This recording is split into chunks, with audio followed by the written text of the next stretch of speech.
Hi friends. तो welcome एक बार फिर से। हमारा ये सेशन बहुत अमेजिंग होने वाला है, जो कि इससे पहले हमने पढ़ा है सरकारों के बारे में, पढ़ा है गांव की सरकार के बारे में, शहरों में सरकार कैसे काम करते हैं उसके बारे में जाना है। और इस वीडियो में हम जानने वाले हैं कि जो लोग की सरकार के बारे में पढ़ लिया, प्रशासन के बारे में, अब आ जाते हैं हम जनता के ऊपर, लोगों के ऊपर कि अपनी आजीविका कैसे पालते हैं, अपना पेट कैसे भरते हैं, लोग क्या क्या काम करते हैं। तो ये जो हमारा चैप्टर रहने वाला है, ये हम गाँव के बारे में देखेंगे कि गाँव में लोग कैसे-कैसे अपनी आजीविकाएँ चलाते हैं, क्या-क्या काम करता है, कैसे होती है गाँव के लोगों की ज़िंदगी।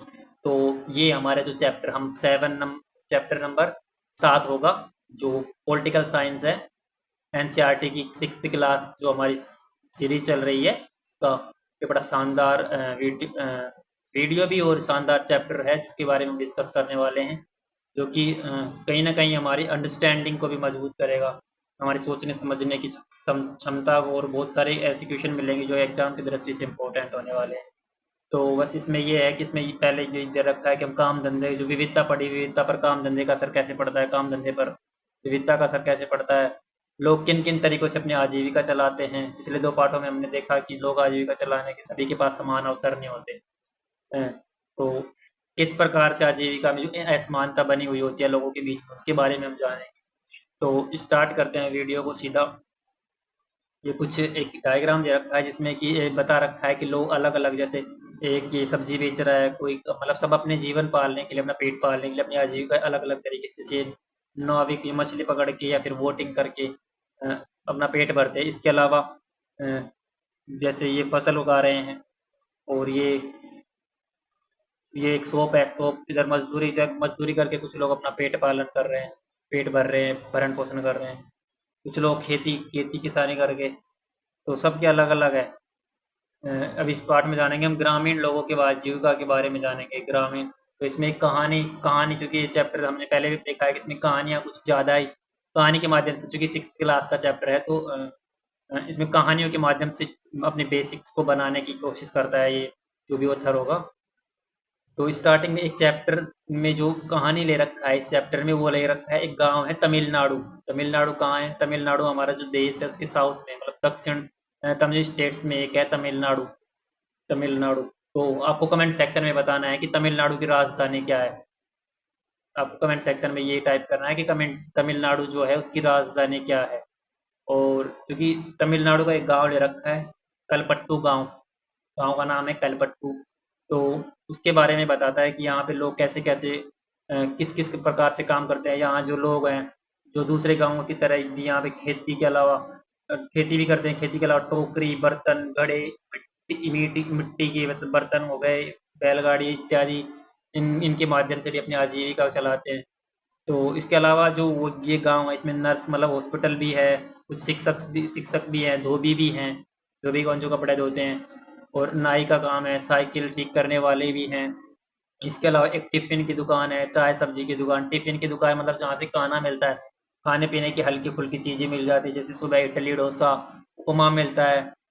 जैसे हमारे इधर होगा, अगर उत्तरी भारत की देखें तो जैसे समोसा कचौरी हो गए, ब्रेड हो गए, और भी जैसे सैंडविच, बर्गर, चाउमीन, ये नाश्ते हो गए। ये इसके अलावा एक चाय की दुकान भी इस गांव के बारे में बता रखे हैं लोग। एक का चाय की दुकान है। उसके अलावा एक लोहार का परिवार भी यहाँ पे रहता है, मतलब लोहार मतलब लोहे के बर्तन बनाते हैं, लोहे के औजार बनाते हैं। इसके अलावा साइकिल की दुकान है एक, जो क्या करता है, साइकिल सही भी करता है, सुधारता है, किराए पर भी देता है। इसके अलावा कुछ लोग ऐसे हैं जो कि यहाँ से शहर जाते हैं, और शहर में जो टैक्सी वगैरह लोरी चला के, और वहाँ भी मकान बनाने मतलब मजदूरी करके अपनी आजीविका चलाते हैं। तो ये इस गांव में देखो, विविधता विविधता मतलब अलग अलग लोगों की स्थितियाँ एक जैसी नहीं है, अलग अलग धंधे से अलग अलग तरीके से अपनी आजीविका कमाते हैं। इसके अलावा पहाड़ी जो जो गांव है ना, छोटी सी पहाड़ी से, छोटी छोटी पहाड़ियों से घिरा हुआ है, यहाँ के लोग आजीविका चलाने के लिए मतलब धान की खेती भी करते हैं। कुछ लोगों के पास बहुत ज़्यादा ज़मीनें होती हैं, कुछ लोग जाके क्या करते हैं, वो बहुत ज़्यादा ज़मीनों में मजदूरी करते हैं। मजदूरी मतलब कि धान की रोपाई में। तो यहाँ आम, नारियल के काफ़ी बाग भी हैं, कपास, गन्ना, केला भी उगाया जाता है, क्योंकि ये जो समुद्र तट से लगा हुआ नीचे का पार्ट है, जिसमें पानी की उपस्थिति होने के कारण यहाँ पे चावल की खेती कहाँ होती है, जहाँ पानी होता है, पानी बहुत ज़्यादा होता है, खेत में पानी होना चाहिए, इसलिए धान की खेती। तो यहाँ पे मतलब इस चैप्टर कलपट्टू गांव के बारे में बताया कि यहाँ पे कैसे कैसे लोग रहते हैं, कैसे कैसे अलग अलग तरीके से अपनी आजीविका चलाते हैं। तो कुछ लोग खेती करके। इसके अलावा अब इस गांव में कुछ एक एक व्यक्ति की कहानी समझते हैं कि एक व्यक्ति, जैसे पहले एक तुलसी तुलसी नाम एक वृद्ध महिला के बारे में बताता है कि वो एक वृद्ध महिला अब वृद्ध हो चुकी है। वो बचपन से मतलब जब से वो मतलब काम कर सकती थी तब से वो मजदूरी कर रही है। पहले अपने घर में जब जब उसकी शादी होगी तो ससुराल में भी वो मजदूरी करती है।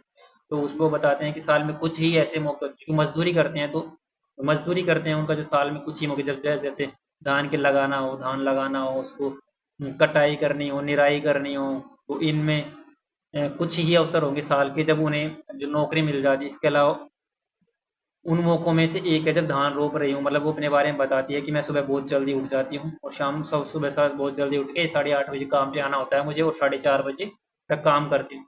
और जो खेत का जो मालिक हो, जिस काम में तुलसी जिस जिस खेत में काम करती है, उसका मालिक का नाम है रामलिंगम। और उसका खेत है जिसकी 20 एकड़ धान की खेती है। शादी से पहले भी मैं धान की खेती मजदूरी करती थी, और अभी भी मतलब रामलिंगम की जो पत्नी होती है उसका नाम है करुथम्मा। करुथम्मा जो काम की क्या रखती है, निगरानी रखती है। तो इसके ये बोलती है कि साल में कुछ ही अवसर होते हैं जब इनको काम पे बुलाया जाता है। जब धान की रोपाई करनी हो, जब धान लगाया जाता है, जब धान थोड़ा बड़ा हो जाए तो उसकी जो निराई करनी होती है। तो इसके बाद मतलब निराई मतलब जो उसमें खरपतवार वगैरह उग जाता है उसकी सफाई करने के लिए, और जब बड़ा पक जाएगा धान तो उसकी कटाई के लिए। फिर कुछ ही अवसर होंगे जब इनको मतलब अ, काम मिलता है ये मजदूरों को। तो ये बोलती है कि मैं जब कम उम्र की थी तो निराई कटाई का काम आसानी से कर लेती थी, लेकिन अब जैसे जैसे उसकी उम्र बढ़ती जा रही है तो काम करने में थोड़ा मतलब कि ज़्यादा देर तक उससे रहा नहीं जाता। पानी में पैर डुबोए रहने में उसको तकलीफ होती है। सर पर जो झुक के कमर होती है, जो कमर झुकी रहती है जो रोपने में, धान को रोपाई करने में, तो ये उसकी कमर के सही नहीं। लेकिन ये बोलती है कि मेरे को फिर भी मजदूरी दे देता है, क्योंकि मैं पहले से 40 रुपए की मजदूरी करती है, मतलब फिर को बस दिन का 40 रुपए मिलता है, पूरे दिन का 8:30 से 4:30 बजे तक। तो ये बोलता है कि इसके जो पति हैं, ये तुलसी है, इसके पति भी एक मजदूर है। हमारे पास जमीन नहीं है। साल के इन महीनों में भी खेती मतलब क्या करता है, जो खाली टाइम रहता है जब कीड़ों वगैरह की दवाई देनी होती है खेत में, तो इसका पति क्या करता है, दवाई छिड़क देता है खेतों में, इन खेतों में। और इसके अलावा जब काम कुछ नहीं होता तो खान जो होते हैं वहाँ पे पत्थर या नदी में जो मिट्टी ढोने का काम कर लेता है, बजरी वगैरह। और इससे इनका क्या करता है, और ये पत्थर जो बालू पास के शहर में मकान बनाने के लिए ट्रक से ले जाए जाते हैं। खेत में काम करने के अलावा घर पर सारा काम ये जो तुलसी है जो वो खेत में काम कर जाएगी, इसके अलावा घर पे काम कर लेगी सारा। इसके अलावा जंगल से इसको लकड़ी लेकर आना होता है, बहुत दूर से जाके पानी लेकर आना पड़ता है। और मतलब दोनों पति पत्नी मिलकर एक अच्छा काम कर लेते हैं। मतलब ये हमें दिखाया गया है। इस तुलसी के बारे में क्या समझ आता है, तुलसी के बारे में ये समझ आता है कि तुलसी है जो एक तुलसी और रामलिंगम दो में हम कंपैरिजन कर सकते हैं। रामलिंगम क्या है, रामलिंगन क्या है, जिसके पास क्या बहुत ज़्यादा ज़मीन है, एक जिम्मेदार जमींदार की तरह हो गया वो। और उसके यहाँ पे मजदूरी करती है तुलसी। तुलसी मजदूरी करती है सुबह, मतलब वृद्धा होने को है, लेकिन वो बचपन से मजदूरी करती आ रही है। कभी वो लेकिन उसका स्वास्थ्य ठीक नहीं रहता हालांकि, लेकिन पेट भरने के लिए, पेट पालने के लिए वो मजदूरी करती है। 40 रुपए दिन के मजदूरी कमाती है। और ये भी एक निश्चित नहीं है, साल में कुछ दिन जब धान की रोपाई करनी हो, धान में जब खरपतवार हटाने की निराई करनी हो, कटाई करना हो, तो ये करने के लिए तुलसी। इसके अलावा वो बच्चे को जो टाइम होगा उसमें घर का काम कर लेगी सारा, जंगल से लकड़ी लानी हो, पानी लेकर आनी हो, साग सब्जी बनानी। इसके अलावा उसका पति भी मजदूर है जिसका नाम रमन है। वो क्या करता है, वो जैसे मजदूरी तो करता है, इसके अलावा जो दवाई वगैरह डालनी हो खेत में, बीच में खेतों में दवाई छिड़कना हो, खरपतवार नाशी के लिए जो दवाई छिड़कनी हो वो कर लेता है। और वो खाली टाइम रहता है जब कुछ काम नहीं होता तो जैसे नदियों में बजरी वगैरह, मिट्टी ढोने का काम, इसके अलावा पत्थर पत्थर खानों में पत्थर उठाने का, पत्थर पत्थर तोड़ने का काम ये कर लेता है। ऐसे ऐसे मिला के मतलब अपनी आजीविका चला रहे हैं। तो ये तुलसी के बारे में था कि कुछ लोगों की ज़िंदगी कैसी है। इसके अलावा बताती है वो कि हमारी दो बेटियां हैं जो उनके जीवन की खुशी है, जो मतलब दो बेटियां हैं उनको पाल पाल के वो बहुत खुश है, जो स्कूल जाती हैं। पिछले साल एक बेटी बीमार हो गई थी तो शहर के लिए अस्पताल ले जाना पड़ा। हमने उसके इलाज के लिए रामलिंगन से क्या लिया, उधार लिया हुआ। और उस उधार को चुकाने के लिए अपनी गाय बेचनी पड़ी। मतलब कि इनकी इनकम सिर्फ इतनी थी कि ये अपना पेट पाल सकते हैं और अपनी बेटियों को पढ़ा सकते हैं। लेकिन जैसे ही कोई दुविधा आ जाती है, जैसे ही कोई ऐसा आपदा आन पड़ती है, जैसे कोई बीमार वगैरह हो गई, बेटी दो थी, एक बेटी बीमार हो गई, तो क्या होता है कि उसको अस्पताल दिखा के लाते हैं। अब उसके इतना पैसा लग गया कि इनको रामलिंगम है जिसकी मजदूरी करते हैं, उनसे क्या करना है, उधारी लेनी पड़ती है। उधारी को चुकाने के लिए इनके पास एक गाय थी जिसका पेट भर लेते थे, लेकिन आपदा की वजह से, एक आपदा ही मानो, उस गाय को बेचना पड़ गया उधारी चुकाने के लिए।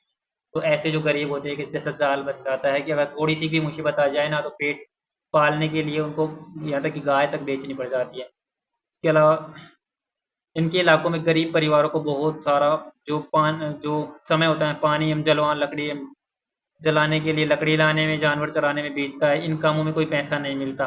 लेकिन गरीब परिवारों में ये बहुत महत्वपूर्ण होते हैं। गरीब परिवार मतलब आपको पीना होगा तो आपको पानी लाना पड़ता है, आपको जलाने के लिए, खाना बनाने के लिए लकड़ी लाना पड़ता है, और जानवर चरान जंगल में जाके आप जानवर चरा के लो, क्योंकि इनका कैसे कुछ पैसा नहीं मिलेगा, सही है, लेकिन आजीविका चलाने, पेट भरने के लिए ये काम बहुत ज़रूरी है। इसके अलावा वे मजदूरी से थोड़ा सा पैसा कमाते हैं, उनसे इनका गुजारा चल जाता है। घर चलाने और ज़िंदगी बसर करने के लिए इन कामों को करना पड़ता है।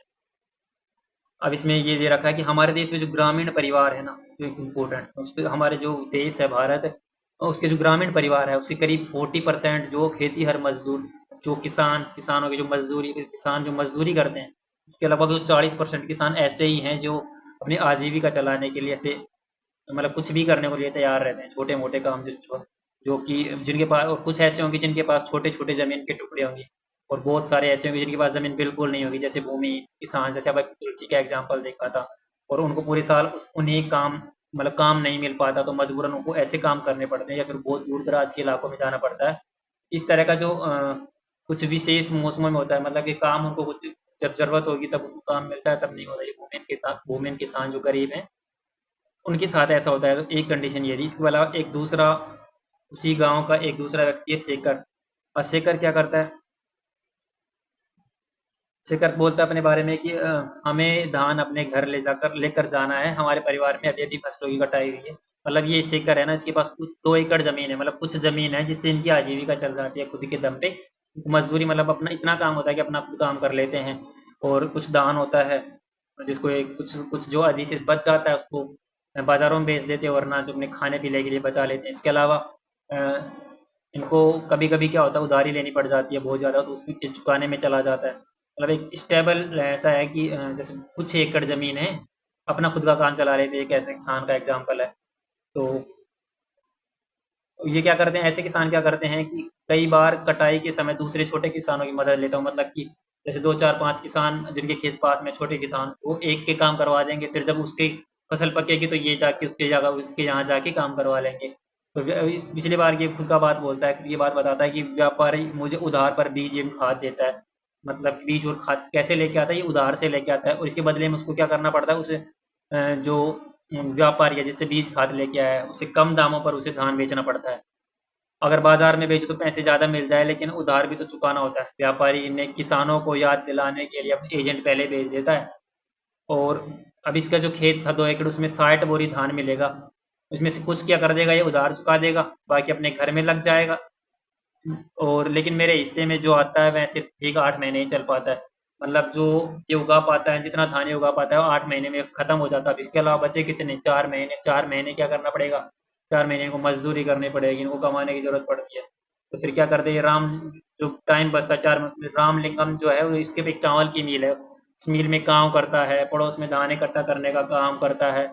वहीं इनके घर में कुछ भैंस वगैरह है, मतलब कि दूध वगैरह बेच के भी ये अपना बचा हुआ जो अ, बचे हुए दिन की गुजारा कैसे करते हैं, जो सहकारी समितियों में दूध वगैरह बेच के। कर्ज लेने पर क्या होता है, इसके ऊपर कई बार से कर्ज, जैसे किसानों की जरूरत पड़ने पर पैसे कर्ज लेते हैं। जैसे हमने पिछले तुलसी का एग्जांपल देखा था कि उनकी जब बेटी बीमार हो गई तो भी उनको कर्ज लेना पड़ा था। इधर अब जब इनका अगर कई बार फसल खराब हो जाए, जितने मतलब उत्पादन अच्छा ना हो, फसल कई बार क्या होती है, आपदा वगैरह की वजह से फसल वगैरह खराब हो जाए, परिवार में कुछ ऐसा हो जाए कि उनको फिर उधार लेना पड़ जाता है। अब क्या होता है, इन इस ये उधार है ना, ये चुका नहीं पाते। अगले साल जब फसल होगी तो उसमें उसमें उधार चुका देंगे, तो फिर से मतलब फिर से कमी पड़ेगी, क्योंकि इनके पास तो पहले ही फिक्स होता है कि एक साल का जैसे तैसे पेट भरे। तो ये उधार ले लेके उसके वजन के नीचे दबने लग जाते हैं और फिर कभी निकल नहीं पाते। खाद बीज कीटनाशक खरीदने के लिए साहूकार से इनको कर्ज लिया। अगर बीज अच्छी किस्म के नहीं होते तो फसल में कीड़े लग जाते हैं, फसल पूरी तरह बर्बाद हो जाती है, बारिश नहीं हुई तो फसल खराब हो सकती है। ऐसी स्थिति में क्या होता है, किसान उधार नहीं चुका पाता, कई बार परिवार चलाने के लिए पैसा कर्ज के तौर पर लेना पड़ता है।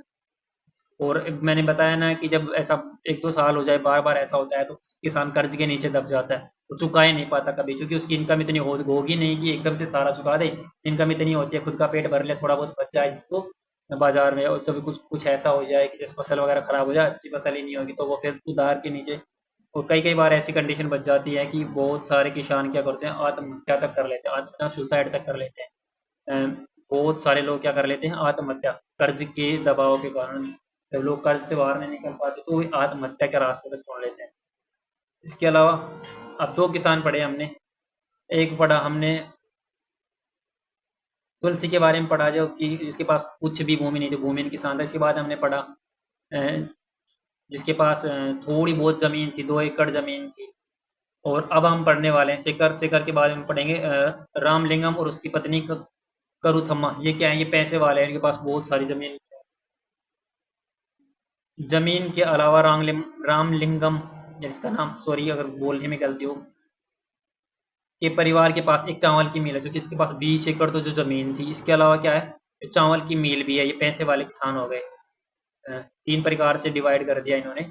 चावल की मिल में उन्होंने कुछ जैसे शेखर जैसे लोगों को अब काम पे लगा रखा है, सहकारी बैंक से कर्ज लिया है, मतलब कि ये क्या करते हैं अपना काम चलाने के लिए, अगर पैसे कम हो जा पड़ जाते हैं तो ये तो दे देते हैं छोटे किसानों को। अब ये क्या करते हैं, ये सरकारी बैंकों से कर्ज ले लेते हैं, और वो कर्ज क्या है, इनको बहुत कम रेट पे मिल जाता है, इनका व्यापार अच्छा चल जाता है, उसको आसानी से चुका भी देते हैं, ये अच्छी खासी कमाई हो जाती है। अब भारत में खेती और मजदूर एवं किसानों की क्या हालत है, तो अब इसमें कुछ फैक्चुअल इन्फॉर्मेशन आएंगे जो बहुत इंपॉर्टेंट होने वाले हैं, बड़ा ध्यान से पढ़ना। जैसे कि 3 प्रकार के किसान पढ़े हमने, जैसे जिनके पास कुछ नहीं था, जिनके पास थोड़ी बहुत भूमि थी, और एक हमने रामलिंगम, जिनके पास बहुत बड़ी भूमि थी। तो भारत में प्रत्येक 5 ग्रामीण परिवारों में से लगभग 2 परिवार खेतीहर मजदूरों के हैं। खेतीहर मजदूरों मतलब एवरेज जो 5 फैमिली है ना, उनमें से 2 तो ऐसे हैं, 2 परिवार ऐसे मिलेंगे जिनके पास, आपके पास भूमि नहीं मिलेगी, वो केवल क्या करेंगे, मजदूरी करेंगे, खेतीहर मजदूरी होगी। ऐसे सभी परिवार अपने कमाई के लिए दूसरों की खेती पर निर्भर करते हैं। तथा उनमें से कुछ भूमिहीन तथा कईयों के पास बहुत छोटे टुकड़े होते हैं भूमि के, जो कि पूरे वर्ष भर उनकी आजीविका चलाने के लिए पर्याप्त नहीं होते, उनको भी मजदूरी करना पड़ता है। मतलब प्रत्येक 5 में से 2 परिवार ऐसे मिलेंगे। इसके अलावा जैसे शेखर जैसे छोटे किसान है ना, उनकी ज़रूरतों के हिसाब से बहुत ही छोटे पड़ते हैं ये जो खेत होते हैं। और देखो भारत में 80% किसानों का यही हालत है, और केवल 20% किसान ऐसे हैं जो बड़े किसानों की श्रेणी में आते हैं, रामलिंगम की जैसे ऐसे किसानों की श्रेणी में आते हैं जिनके पास बहुत ज़्यादा खेती है, उनको मतलब कर्ज तले, मतलब ब्याज वगैरह की कर्ज लेने की जरूरत नहीं होती। ये केवल 20% भारत में ऐसे किसान हैं, क्योंकि भारत की जो अर्थव्यवस्था है वो बहुत हद तक कृषि पर डिपेंड करती है। लोग 40 to 60% लोग कृषि पर डिपेंड करते हैं। अभी धीरे धीरे कम होती जा रही है, लेकिन फिर भी गाँव के लोग देखोगे तो गाँव में 80 to 90% लोग भूमि पर, किसान कृषि पर डिपेंड करते हैं। तो ये था। इसके अलावा जो रामलिंगम, उसके पास जैसे दूसरी दुकान भी चलाते हैं, वो सूद पर पैसा देते हैं, ब्याज पे छोटी छोटी फैक्ट्रियाँ भी चलाते हैं। ये ऐसे 20% किसान ही है भारत में, काम धंधे शुरू करके छोटे छोटे दुकान, कई बड़े किसानों ने। इसके अलावा जो कलपट्टू गांव की हमारे बात कर रहे थे, उसमें कुछ लोग क्या करते हैं, खेती के साथ साथ जंगल की उपज, जंगल में जैसे जड़ी बूटियां वगैरह लेके आएंगे, उनको बाजार में बेच दिया, कैसे कैसे आजीविका चलाते उसके बारे में पढ़ेंगे। और खेती जैसे पशुओं पर निर्भर करते, पशुओं पर निर्भर का मतलब जैसे दूध वगैरह बेच के, दूध घी बेच के उनको उन पर निर्भर होते हैं आजीविका चलाने के लिए। उदाहरण के लिए मध्य भारत के कुछ गाँवों में खेती एवं जंगल दोनों ही उपज, मतलब खेतों से और जंगलों की जो उपज होती है वही आजीविका के लिए महत्वपूर्ण होती है। जैसे जंगल में महुआ बीनेंगे, तेंदू के पत्ते जिनसे बीड़ी बनाई जाती है, और शहद निकालने का काम करेंगे। इन व्यापारियों के पास अतिरिक्त आय में मदद करते हैं, इन व्यापारियों को बेचेंगे और मतलब कुछ एक्स्ट्रा इनकम कमा पाएंगे, जिससे क्या होगा, इनका परिवार का आजीविका में थोड़ा सहारा और लग जाएगा अच्छे से। इसके अलावा कुछ लोग सहकारी समितियों के पास दूध बेचने का काम करके अपनी आजीविका चलाते हैं। समुद्री तटों में जैसे लोग मछली पकड़ के अपने परिवार का पालन पोषण करते हैं। और इसके अलावा एक नागा एक एग्जाम्पल दे रखा है कि जो नागालैंड है, नागालैंड की तरह भारत के पूर्वी हिस्से में है, जिसको 7 महीने बोलते हैं, उनमें से एक है इन स्टेट्स, नागालैंड। नागालैंड है ना, तो उसके एक गांव के बारे में बता रखा है।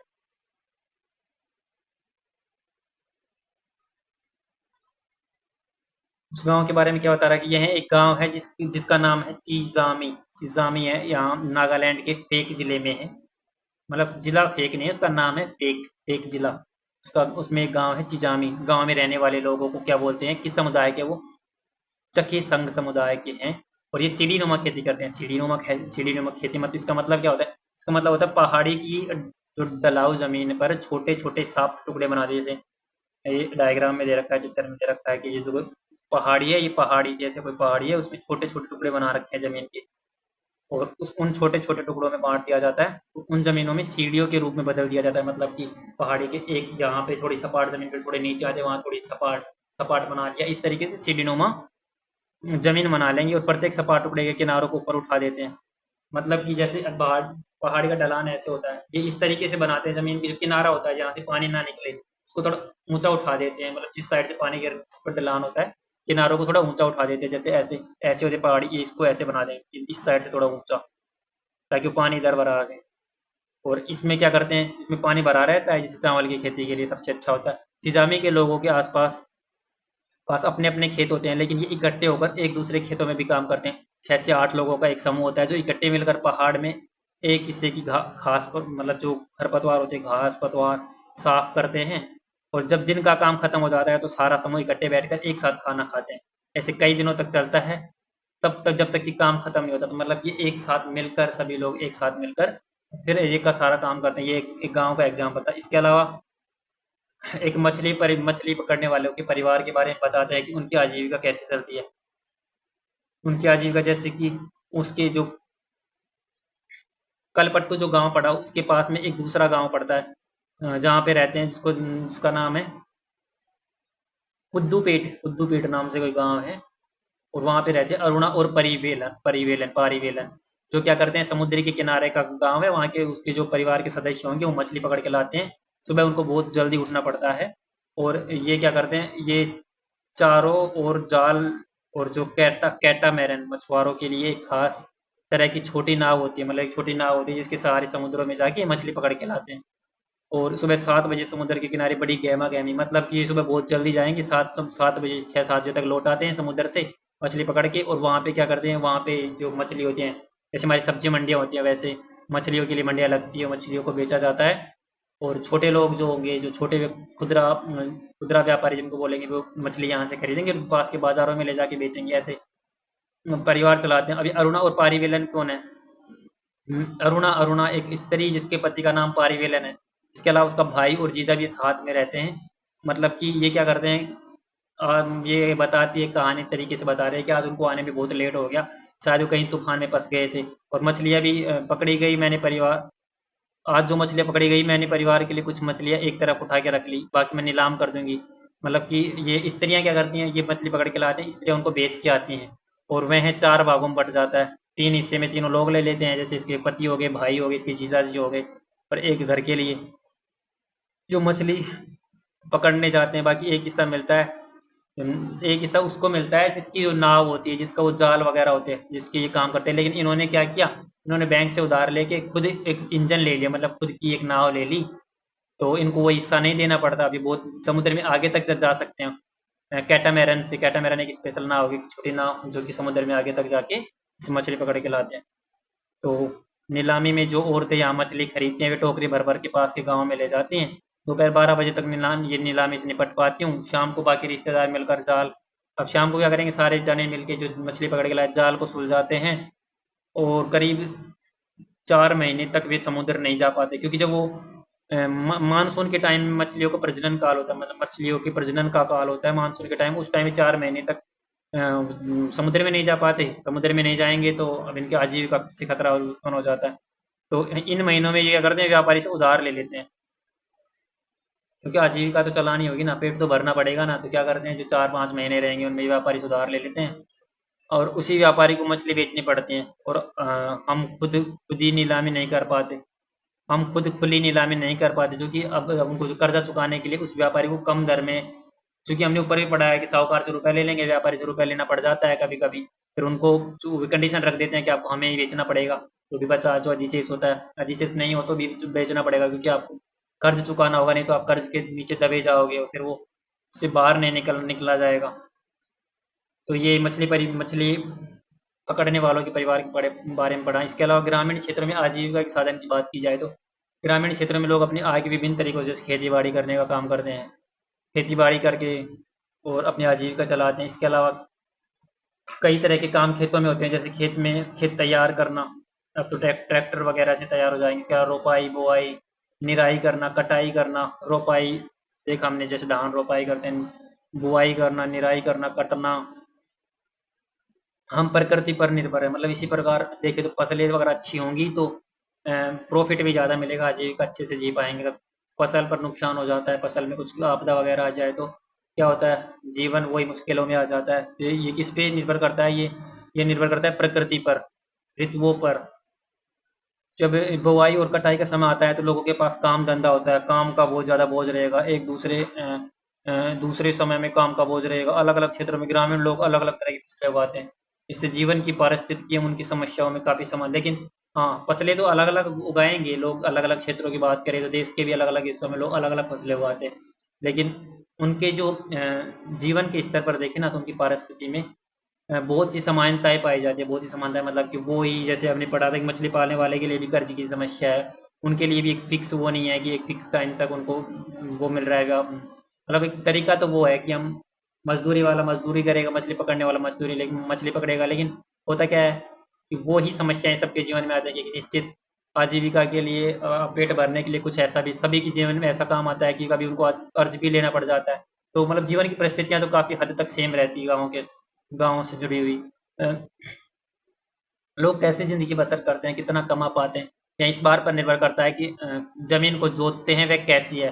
हाँ, ये इस बात पे निर्भर इसलिए करता है कि अगर आपकी ज़मीन ही उपजाऊ नहीं है, आपकी ज़मीन ऐसे है, बंजर तरीके की ज़मीन है, आपकी अपना मतलब आपकी फसल बहुत कम उपजाऊ होती है, तो आपकी बाज़ार में बेचने के लिए अधिशेष नहीं बचेगा आपके पास, और मतलब उत्पादन कम होगा। अब आपकी ज़रूरतों के हिसाब से देखेंगे तो वहीं अगर आपकी ज़मीन अच्छी है, उर्वरक ज़मीन आपकी उपजाऊ मतलब बहुत ज़्यादा आप पैदा कर लेते हो उस ज़मीन से, तो आपको आपका शेष बच जाता है, आप व्यापारियों को बेचते हो, आपको मतलब पैसे उधार नहीं लेने पड़ेंगे, आपकी आजीविका अच्छी चलेगी।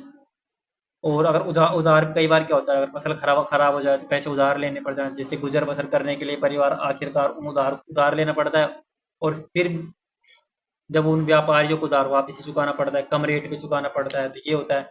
ग्रामीण क्षेत्रों में कुछ परिवार ऐसे होते हैं जो बड़ी बड़ी जमीनों, व्यापार एवं काम धंधों पर फल फूल रहे हैं, जैसे कि ज़्यादातर छोटे किसान, खेतीहर मजदूरों, मछली पकड़ने वाले परिवारों और गांव के जो हस्तशिल्प का काम करने के लिए लोगों के पूरे साल भर रोजगार नहीं नहीं मिल पाता। मतलब कि ज़्यादातर जो किसान क्या होते हैं, खेतीहर मजदूर होते हैं, मछली पकड़ने वाले, हाथों मतलब हस्तशिल्प का काम करने वाले लोग, इनको क्या होता है साल भर तो काम मिलता नहीं है। ये केवल कुछ हमने पढ़ा है केवल 20% भारत में किसान ऐसे हैं जिनके पास बहुत ज़्यादा ज़मीन है, उनकी अलग अलग दुकानें वगैरह चला लेते हैं, वो अलग अलग काम कर लेते हैं, मतलब उनकी ज़िंदगी स्थायी हो जाती है।